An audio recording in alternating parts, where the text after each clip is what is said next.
In 1965, a year after Ian Fleming's death, his heirs published his final James Bond novel, The Man with the Golden Gun. Immediately, the book hits bestseller lists worldwide. Producers Cubby Broccoli and Harry Saltzman consider the benefits of turning the latest 007 adventure into a film. During the shooting of You Only Live Twice in 1966, the producers hint that their next film will be The Man with the Golden Gun, to be shot in Cambodia, and they ask a familiar face to consider playing the role of James Bond.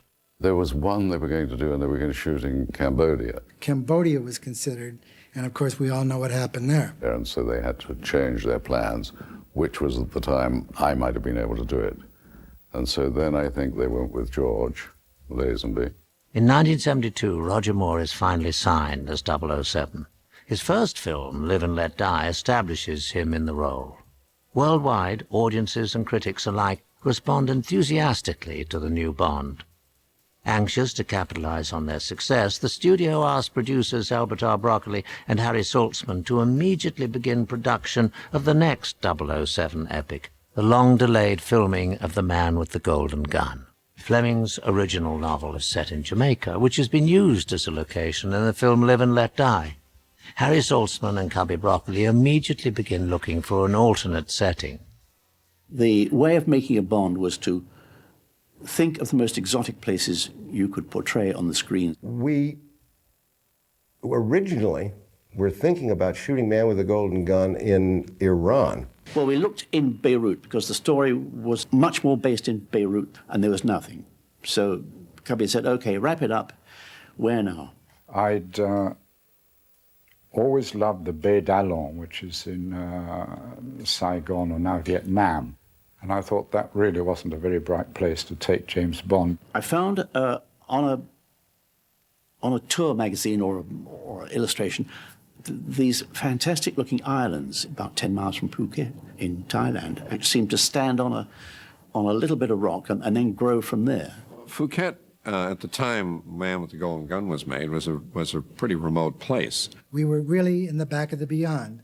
It was perfect. It was in front of an island. It had all, I could just alter the script in a few to fit it all in. It was perfect. The location for the picture was to be Thailand and Hong Kong. I started writing, and they sent for me to come over to Hong Kong. Soon Mankiewicz finds himself in Thailand, where he meets up with co-producer Harry Saltzman. We were up in Chiang Mai, and this was typical Harry. And here are the elephants working the teak for us. And it's a wonderful thing to see. The elephants move logs and they're pushing. And Harry said, this will be great for the elephant stampede. And I thought, there isn't an elephant in the movie. Apparently for elephant races, they actually get shoes. And Harry said, I turned to Claude Hudson, who was the production manager, said, we need 200 of those elephant shoes. On November 6, 1973, less than 5 months after the release of Live and Let Die, director Guy Hamilton rolls cameras on The Man with the Golden Gun, filming the Queen Elizabeth in Hong Kong Harbour with a skeleton crew. Mike Lovett doubles for Roger Moore, who isn't scheduled to start until April of the following year. In the meantime, the film loses its writer, Tom Mankiewicz. Toward the end of the first draft, I had written myself out a little bit. I went to Cubby and I said, I just think I'm not giving you my best. I think it had an intriguing story with the idea that the golden bullet and the golden bullet being sent to Bond. Producers turned to James Bond veteran Richard Maibaum for the next draft, and Maibaum turns to another source for technical help. He could use some help in the scientific end, and I have a scientific background, and the solar agitator was the sort of MacGuffin that we used. And I did some research on that for him. With a script underway, producers set about casting. Thankfully, they have their James Bond, but finding the villain proves challenging. I wanted Jack Palance. I thought he would be just the perfect Scaramanga. Palance turns the role down, but director Guy Hamilton has an inspired choice, Christopher Lee. Chris Lee turned out to be wonderful as Scaramanga, because he was even taller than Roger, and it was very imposing. I'd known Christopher from the time I came out of the army in 1948, when we shared a dressing room along with 30 other young hopeful actors at Denham Studios. I was bored with him playing Dracula all day long, and so was he in a way. And so it was exciting for him to play something different. We sat for lunch. He had the script. He said, we're going to make a film called The Man with the Golden Gun. I said, you'll find it. Scaramanga's a breeze. So I went back home with the script. I read it. I said to my wife, Bond, James Bond, Ian, Cubby. I said, sounds like a great idea. And rang my agent, said, I'll take it, I'll do it. Lee has previously worked with Cubby Broccoli, having appeared in the Warwick picture Cockleshell Heroes. But he also has another connection to the world of 007. His cousin was Ian Fleming. Ian and I really, I suppose, knew each other best on the golf course because we were both members of Royal St. George's at Sandwich for many, many years. The last time I played with him was not very long before he died. He used to stalk around the course with his cigarette holder. Like his famous cousin, Lee was also involved in intelligence activities in World War II. When people say to me, you know, were you in this, were you in that, did you work in this, did you work in that? I always used to say, can you keep a secret? And they would say, yes, yes. And I would say, so can I. Lee is already very familiar with the film's source. The Man with the Golden Gun in the book is just a thug. They made it much more interesting as a character in the story because they made him the dark side of Bond. The filmmakers hastily set about finding the two female leads. I'd seen Ursula Andress come out of the sea with the bikini, and I just thought no one could ever look that fantastic. After having seen that, I always wanted to be a Bond girl. When I read that Cubby Broccoli was doing another Bond film, I went to his office and I said, you know, I want to play Mary Goodnight. And he said, but you don't understand. The character in the book, we sometimes don't use the whole book. We just sometimes use part of the plot and the names. And with that, he just sent me back home. Producer Cubby Broccoli has already decided on an actress to play Scaramanga's doomed mistress. I got a call from my agent to meet with the Broccolis in New York. And was very excited, of course, about the prospect of being in a Bond movie. I went to the States and did another movie and read in the paper that a Swedish girl called Maud Adams was doing the new Bond film, and I was devastated. Britt had assumed that I had gotten the role that she wanted. And she said, I really hated you in the beginning. As we know, she played the villain's girlfriend, and I came back to London. Cubby called me up and he said, here you are, and he put the manuscript in my lap. And it was like a dream come true. A couple of Swedes. I was even able to talk to them from time to time in their own language. He speaks all those languages. He has one of those photographic minds. As casting proceeds and a start date nears, Tom Mankiewicz returns to do more work on the script. And they came to me and said, would you rewrite Dick Maibaum's rewrite of your rewrite? The one-liners that you remember I remember in Bond. Tom came up with some really good ones. The final script provides Bond with a new ally. My agent asked me if I would like to be in a James Bond picture. I was a bit audacious when I was younger. So I said, I don't do laundryman, gardener, or houseboy. And a popular character from Live and Let Die returns. The producer, Cubby, called me up at home. Sheriff Pepper, a secret agent. I want you to go over to Macy's and buy a lot of colored shirts and bring them with you, you know. And of course, I went to Macy's and bought like 5 or 6 shirts. They're all made in Bangkok. Oh, he was so funny. He was so much larger than life. One role still remains to be cast. Knick-Knack in my script was called Demi-Tasse. I call him Merve Vichychois. He was the sweetest little guy. Hervé Villechaize was a great character. He was great, I won't say womanizer, but he had a great deal of charm. We used to have a lot of laughs because we'd say things in French to each other. He used to do quite a lot of drawing when we were out on the location. As a matter of fact, he used to gift me with drawings. He would leave a flower on my typewriter and type a little note, you know, a sort of little love letter. He would slip them underneath my door into my hotel room in the mornings sometime. So I would type him a little love letter and put it somewhere where he would find it. Everybody liked him enormously. With the cast assembled, production gets underway in Thailand in early April 1974. less than a year after the release of Live and Let Die. We flew from London to Bangkok and spent the night in Bangkok. The press was going to be there to interview us all. And I thought it would be sort of a nice one-on-one situation. And I walked into this ballroom with a horde of people and cameras running. That gave me sort of the first indication of what I was in for. The cast and crew soon leave Bangkok for a stunning but remote location, Khao Ping Khan Island near Phuket. Phuket in those days was a very small native village with a very small landing strip, very small, cut out of the jungle.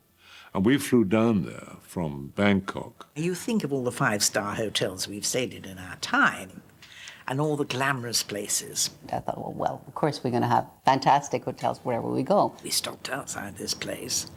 And I thought, oh, my God. They'd put on a polished granite floor instead of a wooden one. We refurnished it and repainted it. Telephones, it was impossible to telephone from there. If you sent a telex, it would take 3 days. Guy Hamilton told me years and years and years later that, in fact, the building that we were in had been the local brothel. I didn't want to mention that. We sent the ladies on holiday, left half the unit in Bangkok, and the workers came down. I was a little shocked. I said, oh, my God, how long am I going to be here? And we were there for 10 days. I can't tell you what it was like. Everything left a certain amount to be desired. And we stayed in the bordello and went off to work every morning in a little boat. Wasn't considered safe because there were real pirates there. Which is not one place I've gone back to. We had to travel an hour and a half by car and truck to a landing stage, and then from there take longboats. And all of a sudden a chopper came in. And oh, this is nice, I'll get a ride back. And into it got Guy Hamilton and Derek Cracknell and the cameraman, and they waved goodbye. And I really wanted to kill him. Well, you forget about the tribulations and the trials of being somewhere that is a difficult place because of what you get on the screen.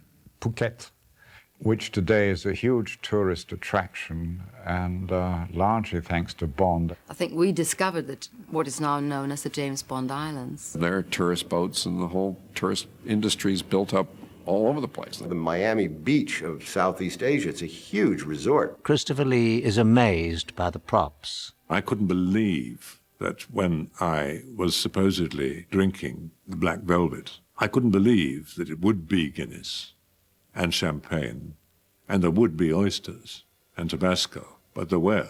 Christopher Lee not only enjoys good food, but also good humor on the location. We had to walk into this overhang. Out came 1,000 bats. Christopher said, "Not now, Stanislaw." We used to love to tease him in a way, so we would bring up Dracula whenever we could. So he had to be exposed without a shirt. He had 3 nipples in the movie. It's much more common than people think. His body was rather white, and so he had to be painted every day and have the nipples stuck on. I asked my doctor about it. I said, "This is a bit bizarre." He said, "Oh, no, not at all." He said, "It's quite frequent." There was no running hot water. So poor Christopher, at the end of a day's shooting, would be walking backwards and forwards across the road from our catering wagon with buckets of hot water so he could wash himself off. It wasn't difficult to laugh in a Bond film, certainly not with Roger around. He used to call me Bert, and he used to call Maud Mud and Bert. Those were our names. One cast member particularly enjoys the splendors of Thailand. He loved Thailand because there he could be out all night having fun and partying. They had a voracious appetite for the ladies. He made it look quite frightful for the first few hours and was asleep a good deal of the day, I think as a result of his efforts the night before. He used to focus his attention on me from time to time. I would just give it back to him, and it was just a game we had going. Back in Bangkok, producers face problems of an entirely different scale.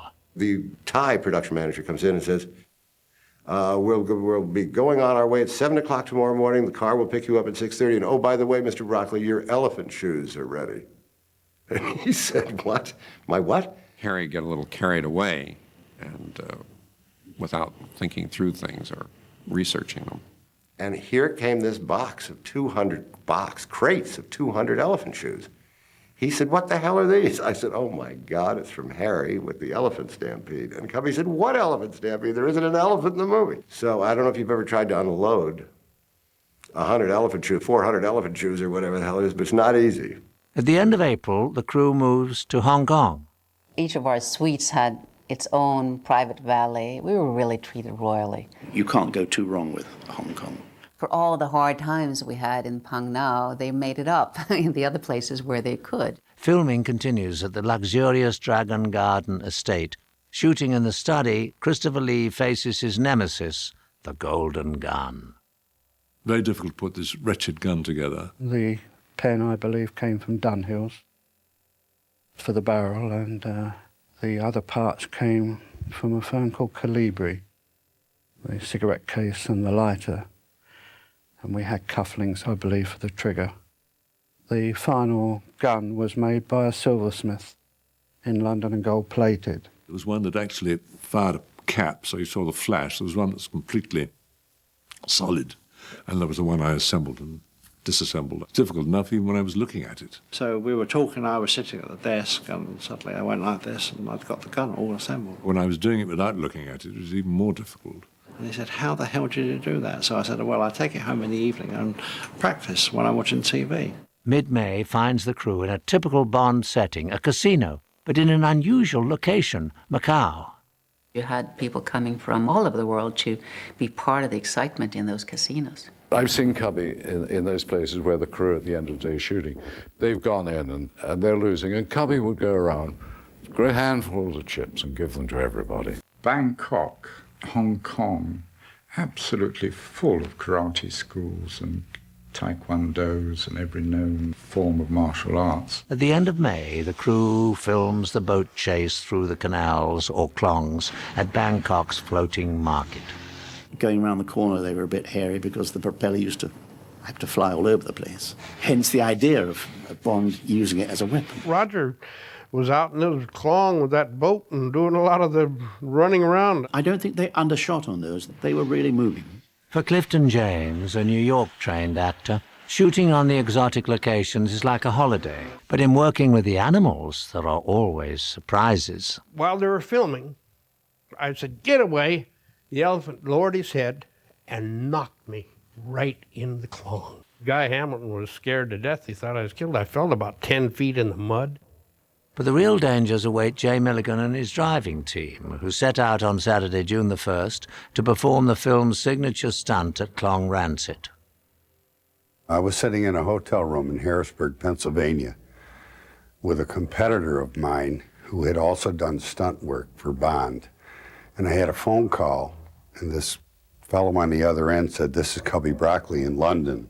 Are you the chap who designed or did the car stunt in the Houston Astrodome?" We thought it was kind of an interesting stunt. We weren't quite sure how we could use it in the film. I had a competitor who had just done all the stunt work in a Bond movie, and he's telling me that he's preparing himself to go to Singapore to do The Man with the Golden Gun.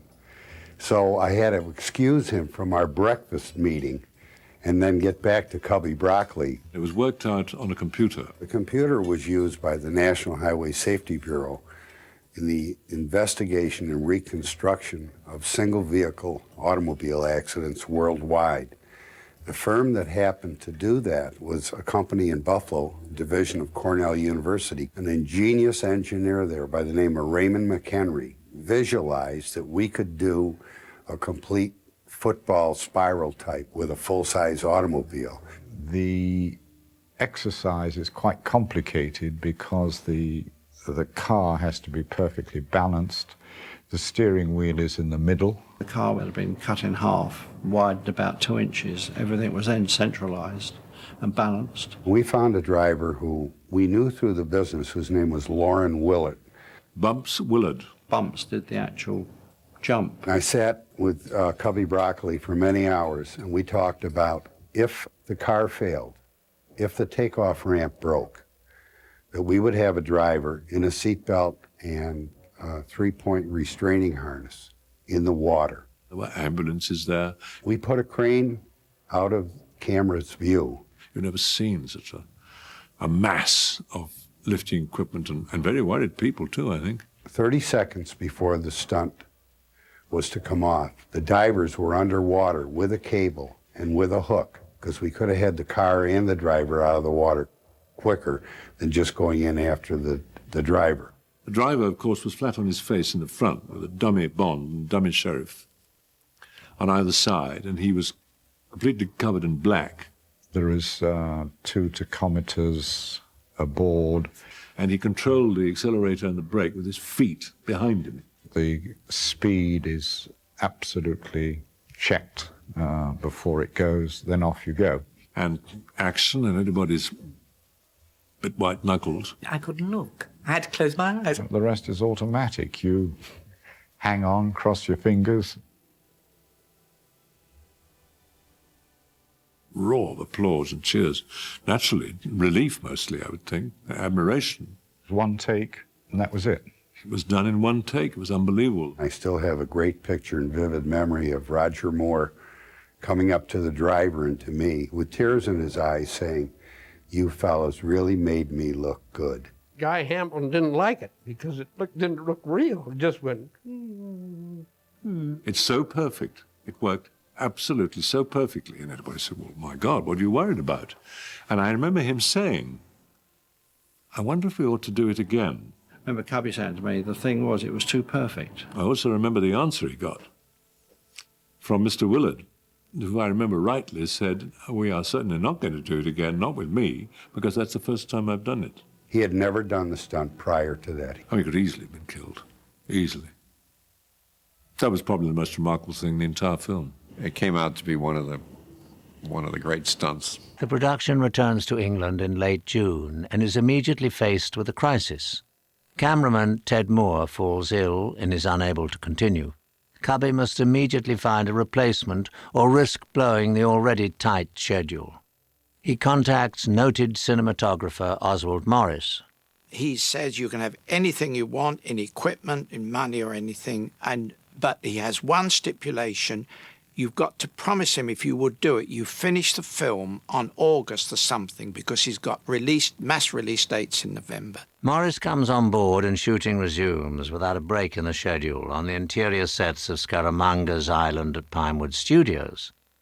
As the schedule winds down, the unit moves to Bovingdon Airfield to film scenes of Scaramanga's flying car. That was based on a real car plane. There was a flying car, yes, and that's why it was scripted around a flying car. But unfortunately, the guy killed himself with that car before we started shooting. So they came to me to make another one very quickly. So I built a full-size version and several models which flew. The original flying car, which was very well done, was done by Johnny Steers. At the end of July in Pinewood, the first unit works on one of the film's most imaginative sets, Scaramanga's funhouse. Guy was fascinated with what a killer would do to keep his edge up. That was probably one of the most difficult sets to conceive. It had no form. It had no direction purposely. It was built out of mirrors, images, space, height, depth. That can be an absolute pain in the butt shooting with those mirrors, but they were so well designed that you could virtually put the camera wherever you wanted. The film also marks the end of an era. Producer Harry Saltzman leaves his long partnership with Cubby Broccoli, who becomes the sole guiding force behind James Bond. For Cubby Broccoli, the film is a launching point for the Bond adventures to follow.